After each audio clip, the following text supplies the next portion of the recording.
Oui, évidemment qu'on a été avec lui, que je sais même plus combien d'années on a fait l'after avec lui. Les extraits, je les ai pas tous en tête, mais à chaque fois que j'en entends, ouais, je me souviens l'avoir beaucoup agacé. Je crois qu'on s'est jamais engueulé, au final. Ça s'est toujours bien terminé Même à entre nous. 3-1? Ouais, non, parce que on finissait par se marrer. Je crois qu'une seule fois, je l'avais vraiment, vraiment, vraiment agacé. Il m'avait téléphoné après. C'est la seule fois où c'est arrivé. Mais ça ne le concernait pas lui. C'est parce que j'avais critiqué de façon un peu trop virulente son ami Fred Antonetti.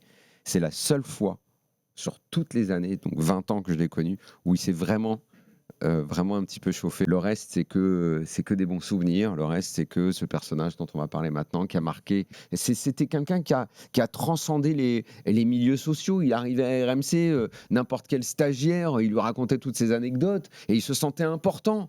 Là, il dit, ah, bah, Roland Courbis, il est en train de me parler à moi. Et dans le même temps, on le sait, nous, qu'il a connu dans sa vie. Il a connu des gens qui sont devenus chefs d'État. Il a connu, bon, évidemment, tout le monde connaît l'histoire de la comtesse. Il connaissait les petits, les grands.